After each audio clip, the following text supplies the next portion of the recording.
एक कहता है बाल रखो क्योंकि यहीं से ब्रह्मांड की ऊर्जा बहती है।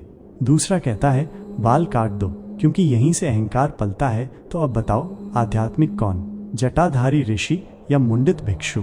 हिंदू धर्म में बाल क्यों बढ़ाए जाते हैं और बौद्ध धर्म में क्यों काटे जाते हैं?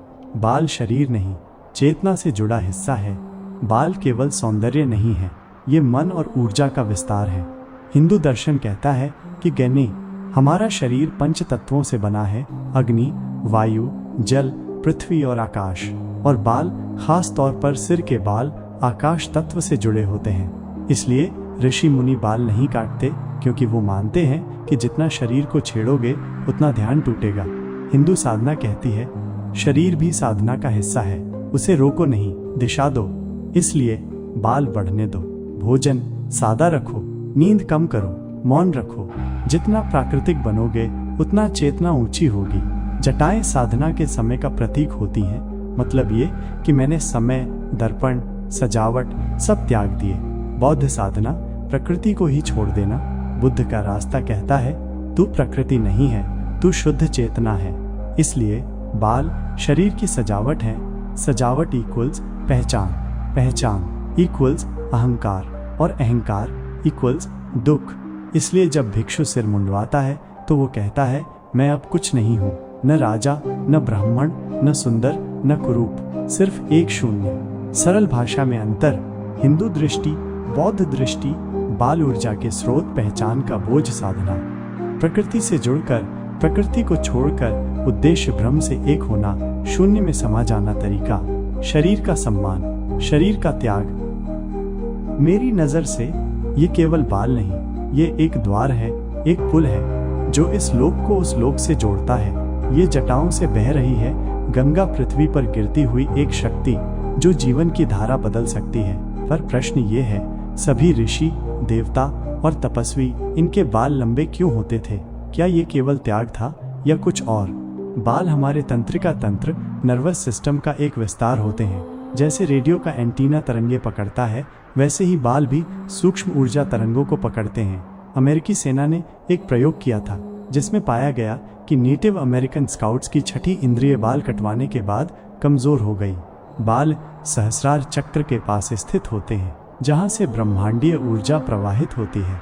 जब कोई योगी ध्यान में जाता है, उसकी ऊर्जा सिर से ऊपर उठती है। बाल उसे संचित और नियंत्रित रखते हैं। बाल ओज, तेज और प्राण का संग्रह बनते हैं। लंबे बाल एक व्यक्ति की आभा, ऑरा को मजबूत करते हैं। हिंदू धर्म में ब्रह्मचर्य को अत्यंत पवित्र माना गया है, जहां यौन ऊर्जा को परिवर्तित कर दिव्य ऊर्जा में बदला जाता है। लंबे बाल उस ओज को बनाए रखने में सहायक होते हैं, जैसे कोई ऊर्जा रोधी तार। ऋषियों के बाल उनके ब्रह्मचर्य और साधना का प्रमाण होते थे। शिव, विष्णु, ब्रह्मा देवताओं के बालों का प्रतीकात्मक अर्थ। शिव की जटाओं से गंगा का बहना दर्शाता है कि वे ब्रह्मांडीय ऊर्जा को धारण करते हैं। उनकी जटाएं अनियंत्रित हैं। ये दर्शाता है कि शिव प्रकृति और मन के बंधनों से परे हैं। विष्णु के बाल शांत, सुव्यवस्थित होते हैं, जैसे उनका स्वरूप पालक और संतुलनकारी है। बालों के माध्यम से विष्णु का संदेश है, ऊर्जा का संरक्षण ही सृष्टि का पोषण है। ब्रह्मा के सिर पर चोटी शिखा होती है, जो ब्रह्मरंध्र की रक्षा करती है। शिखा आत्मा के निकास स्थान को पवित्र और जागृत रखती है। ऋषियों के बाल उनकी तपस्या, ध्यान और साधना का सजीव प्रतीक होते थे। हर इंच बाल में मंत्रों की गूंज, पृथ्वी की चेतना और काल की अनुभूति होती थी। बाल कटवाना एक प्रकार से तप और पुण्य फल का विच्छेद माना जाता था। जटाएं एक प्रतीक थी, मैं अब संसारिक नहीं, मैं अब दिव्य स्पंदन से जुड़ चुका हूँ। शिखा मस्तिष्क के ऊपर स्थित ब्रह्मरंध्र की सुरक्षा करती है, वही स्थान जहाँ से आत्मा निकलती है। वैदिक संस्कारों में शिखा का विशेष महत्व है। उपनयन संस्कार, गायत्री मंत्र जप, संध्या वंदन। शिखा एक ऊर्जा प्लग पॉइंट की तरह कार्य करती है, जिससे मंत्र और ध्यान सीधे सहस्रार में प्रवेश करते हैं। तंत्र कहता है बाल ऊर्जा का भंडार है। जब बालों को जटाओं में बांधा जाता है तो वह कुंडलिनी ऊर्जा को मस्तिष्क तक पहुंचाते हैं। कई तांत्रिक साधनाओं में बाल खोलना, जलाना या नष्ट करना एक ऊर्जा विमोचन, एनर्जी रिलीज की प्रक्रिया होती है, जैसे छिन्नमस्ता का सिर काटकर शक्ति की धारा बहाना। बालों में भावनात्मक स्मृतियां भी संचित होती हैं, जैसे लोग मानसिक आघात के बाद बाल कटवा लेते हैं तो वो अतीत को तोड़ने का संकेत होता है। बालों का रंग, गति और बनावट हार्मोन और तंत्रिका तंत्र की स्थिति दर्शाते हैं।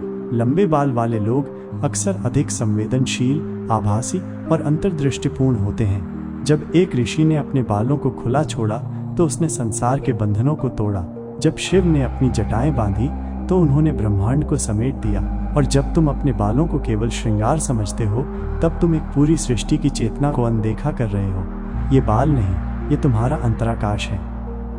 आज अगर तू ध्यान, योग, साधना करता है तो ये जरूरी नहीं कि बाल रखे या काटे। जरूरी ये है तू किस उद्देश्य से रख रहा है। क्या तेरे बाल तुझे सजाते हैं या तुझे साधक बनाते हैं? क्या तू बालों से जुड़कर प्रकृति से जुड़ रहा है या अहंकार से? अगर बाल रखकर तू ध्यान में जा रहा है, ठीक। अगर बाल काटकर तू मैं से बाहर निकल रहा है, वो भी ठीक। साधना बालों में नहीं है, वो है तेरे भाव में। हिंदू कहता है बाल को ऊर्जा बनाओ, बौद्ध कहता है बाल को बोझ मत बनने दो। दोनों सही हैं, बस तू खुद से पूछ, क्या मैं सज रहा हूँ या संवर रहा हूँ? अगर उत्तर संवर रहा हूँ है तो बालों का निर्णय तुझे खुद समझ में आ जाएगा। तो अब सवाल तुमसे है, क्या तुम्हारे बाल सिर्फ स्टाइल हैं या साधना का हिस्सा?